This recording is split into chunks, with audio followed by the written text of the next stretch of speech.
ओम नमो भगवते वासुदेवाय। तो आज हम लोग श्रीमद् भागवतम के इस तृतीय स्कंद के 12वें अध्याय का 23वां श्लोक लेते हैं। कल हम लोगों ने जाना था कि कौन से जो 10 ऋषियों को उन्होंने उत्पन्न किया था, ब्रह्मा जी ने रुद्र के बाद जब तो फिर वो 10 जो ऋषि कल हम लोगों ने जाना था, मारीच, अत्रि, अंगिरा, पुलत्स, पुलकृत, भृगु, वशिष्ठ, दक्ष, 10वें पुत्र नारद थे। तो इस तरीके से 10 पुत्रों के बाद में अब बता रहे हैं कि श्रेष्ठ, क्योंकि कल हम लोगों ने जाना कि थे सब। और एक चीज़ देखी है कि ब्रह्मा जी से हुए सब ब्राह्मणी हैं और हम सब लोग उन्हीं में से कोई ना कोई ब्राह्मण उन्हीं के किसी न किसी कुल से है। कोई अंगरा है, कोई पुलह है, कोई भृगु है, कोई, तो इस तरीके से। लेकिन नारद को उसमें एक विशेष स्थान दिया गया। नारद, तो अब देखते हैं आज 23वें में, उत्संग नारदो जज्ञे दक्षो अंगुष्ठा स्वयंभुवा प्राणाद्वशिष्ट सज्जातो भृगुस्त्वचीकरात् कृतः। तो कह रहे हैं कि अब वो जो 10 हुए हैं तो कौन कहाँ से उत्पन्न हुआ, नारद की, वो ब्रह्मा जी की किस अंग से कौन। तो नारद मुनि ब्रह्मा के शरीर के, जो ब्रह्मा का शरीर था और शरीर का सर्वोच्च अंग वो मस्तिष्क से, ब्रह्मा के विचार विमर्श से उत्पन्न पुत्र हैं। तो नारद जी किससे हैं? एक तो क्या होता है कि इसमें जो है कि उच्च संगात, यानी कि बहुत उच्च कोटि के संग किससे के साथ। तो ब्रह्मा जी ने जब आध्यात्मिक चिंतन किया, यानी कि अपने आध्यात्मिक चिंतन आदमी कहाँ करता है? मस्तिष्क में, हृदय में। तो आध्यात्मिक चिंतन से नारद का जन्म हुआ। और दक्ष का कहाँ से हुआ? अंगूठे से। और प्राण से वशिष्ठ का हुआ। और जो उनकी त्वचा थी, स्किन, उससे भृगु ऋषि का जन्म हुआ। हाथ से क्रतु का हुआ पुलह का जन्म, नाभि प्रदेश से हुआ पुलह का। और पुलत्स का दोनों कानों से हुआ। अंगिरा ऋषि मुख से हुए। नेत्रों से अत्रि का हुआ और मन से मारीच का हुआ। तो आध्यात्मिक चिंतन जब उन्होंने किया तो उससे नारद का जन्म हुआ। तभी नारद केवल भक्ति योग में है। ये जो और ऋषि जो और भी हैं, ये सकाम कर्म में भी या भौतिक जगत के सकाम कर्मों में भी थोड़ा इंटरेस्ट रखते हैं, लेकिन नारद केवल भक्ति योग में। तो वही कह रहे हैं, उच्च संगाद नारदो, मतलब उच्च कोटि का संग, जो नहीं सबसे अच्छा संग। हम लोगों के लिए सबसे अच्छा संग क्या होता है? साधु संग। साधु संग, लग्न मात्र साधु संग। एक लग्न मात्र के साधु संग से ही हम लोगों का जीवन बदल सकता है। नारद हैं, हम लोगों ने कल जाना था कि नारद जी के ना जाने कितने शिष्य। और प्रहलाद महाराज ने तो नारद जी को देखा भी नहीं था, केवल माँ के गर्भ से सुनने से ही। तो ये है, क्योंकि जब भी हम, ये संग का बड़ा महत्व होता है कि जब भी हम भौतिक जगत के लोगों से किसी का संग करते हैं, तो मोस्टली हम या तो रजोगुण में, मोस्टली ज़्यादातर हम लोग रजोगुण में रहते हैं या तमोगुण में रहते हैं। और जब हम भक्तों के संग में रहते हैं तभी भगवान की बात होती है ना। तो वही कह रहे हैं, नारद मुनि ब्रह्मा के सर्वोच्च विचार विमर्श से उत्पन्न हुए। क्योंकि नारद मुनि जिसे भी चाहते हैं उसे परमेश्वर प्रदान कर सकते हैं। नारद मुनि, नारद का मतलब है नारायण को देना। नारद जी किसी को भी नारायण, यानी कि हरि नाम किसी को भी दे दें। और नारद जी ने जिसको भी एक बार हरि का नाम दिया वो हरि का हो गया। देखो अजामिल कैसा था हम सब जानते हैं।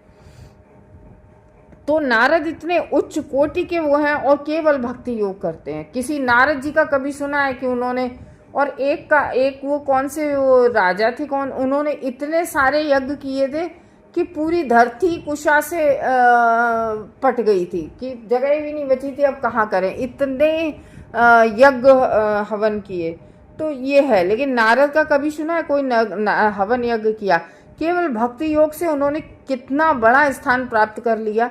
और क्योंकि नारद जी ने जब वो की, अच्छा ये भूलना नहीं, नारद जी दासी के पुत्र थे जो पिछले जन्म में थे। जब दोबारा हुए नारद जी, दोबारा से हुआ तो ये ब्रह्मा जी के पुत्र हो गए। और बस जब ब्रह्मा जी के पुत्र हुए, बस यहीं से उन्हें बिल्कुल क्योंकि भगवान ने जब दासी पुत्र थे तब उन्होंने जब वो तपस्या की थी नारद जी ने, तो भगवान ने दर्शन दिए नारद जी को थोड़े, और फिर कहा कि नारद जी से कि नहीं, इस जन्म में नहीं, अब अगले जन्म में तुम बैकुंठ धाम। तो नारद जी आज किसी भी ब्रह्मांड में कभी भी कहीं भी जा सकते हैं, क्योंकि नारद जी ने वरदान मांगा था।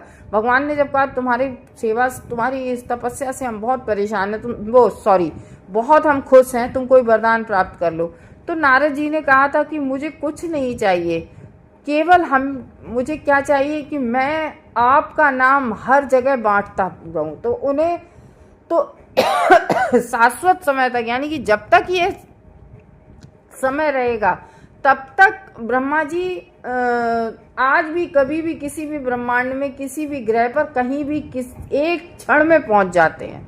भगवान के बैकुंठ धाम का भी उन्हें कोई रोक नहीं है, वो कहीं भी पहुंच जाते हैं। किसके लिए? और सारे दिन उनका एक ही काम है, भगवान की प्रीचिंग करना। तो ये है, तो परमेश्वर को प्रदान करते हैं नारद जी। पूर्ण पुरुषोत्तम भगवान को कितने भी वैदिक ज्ञान के द्वारा या कितनी भी तपस्या के द्वारा अनुभव नहीं किया जा सकता। बहुत अच्छी बात है, ये लाइन समझने वाली बात है। पूर्ण पुरुषोत्तम भगवान, देखो भगवान को क्यों कहा जाता है ये भी आप समझ लो कि पूर्ण पुरुषोत्तम क्या क्यों कहा जाता है भगवान को।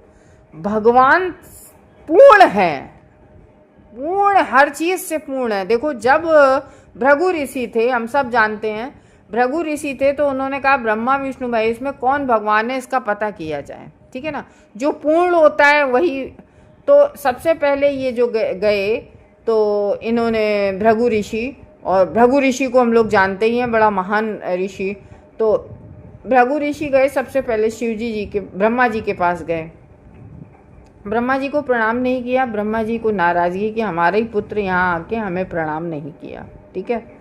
उसके बाद शिवजी जी के पास गए, वहाँ भी शिवजी जी को उचित अभिवादन नहीं किया, तो शिवजी भी मतलब उन्हें भी क्रोध आया। उसके बाद में जब भगवान विष्णु के पास गए और उन्होंने सीधा जाके छाती में लात मार दी, तो भगवान तुरंत उठ के बैठे और उनका पैर पकड़ा भृगु ऋषि का कि अरे मेरी छाती तो बहुत कठोर है, आपको चोट तो नहीं आई। तो कहने का मतलब है कि पूर्ण है ना, तभी किसी की अपेक्षा नहीं है, किसी सम्मान की अपेक्षा नहीं है। तो जो पूर्ण होता है उसे किसी चीज की इच्छा नहीं होती है। तो ये है, तो इसलिए पूर्ण पुरुषोत्तम भगवान के कितने भी वैदिक ज्ञान द्वारा, तो आप कितना भी वैदिक ज्ञान प्राप्त कर लें, वेदों का ज्ञान प्राप्त कर लें, आप सारे वेद उपनिषद सब कुछ पढ़ लें, जितना भी हमारा वैदिक साहित्य है आप सब पढ़ लें, लेकिन वैदिक ज्ञान के द्वारा कितनी भी तपस्या द्वारा भगवान का अनुभव, मतलब ज्ञान योग द्वारा भगवान का अनुभव, जो जिसको कहते हैं रियलाइजेशन, वो भक्ति योग से ही आप कर सकते हैं। और हम किसी चीज का अनुभव कैसे करते हैं? हृदय से, ठीक है ना, हृदय में अनुभव होता है। क्यों? हृदय में हमारे परमात्मा निवास करते हैं, परमात्मा हम सबके हृदय में निवास करते हैं।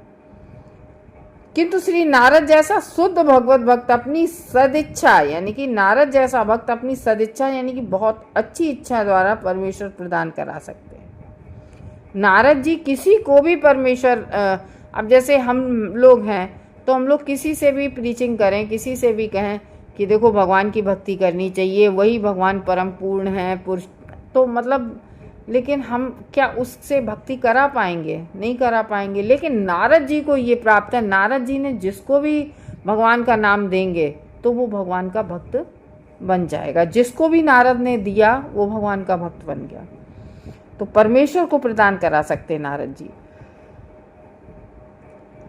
तो श्री नारद मुनि नाम से यह सुझाव मिलता है कि वे परमेश्वर प्रदान करा सकते हैं। इसका मतलब है नार, नार का अर्थ होता है परमेश्वर, और दा का अर्थ होता है जो प्रदान कर सके, जो परमेश्वर को प्रदान कर सके।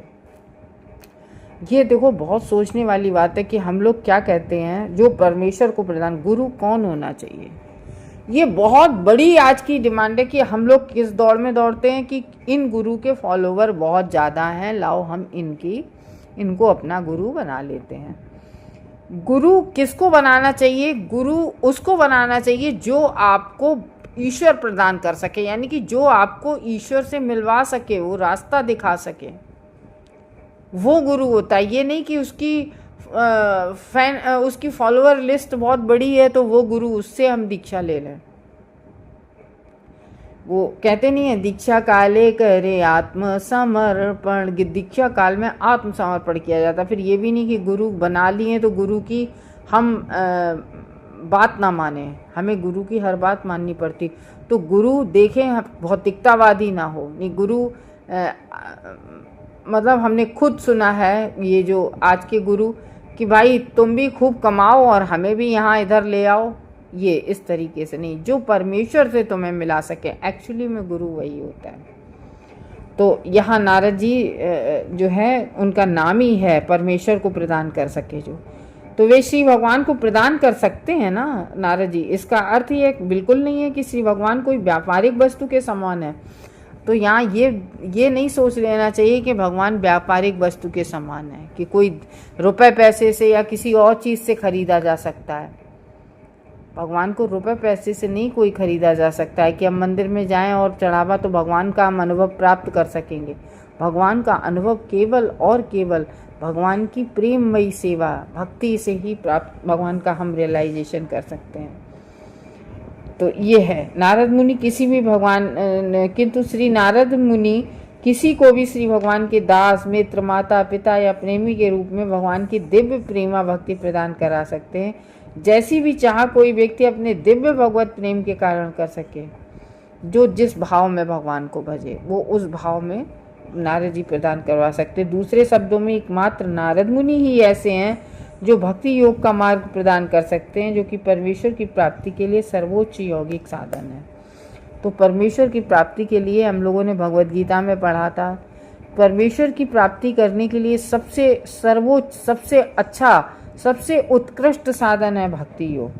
ठीक है, तो ये है पुल हो ना भी तो जगे पुलस कड़्यो ऋषि, अंगिरा मुक्त तो अक्षरो अत्रिर्मारी चिरमन शोभ अभवत। तो पुलत्स ब्रह्मा के आगे के वो 22वें श्लोक में बता दिया, फिर इसमें बता रहे हैं आगे के जो बचे हुए हैं, क्योंकि उसमें उस श्लोक में सब 10 का नहीं हुआ था।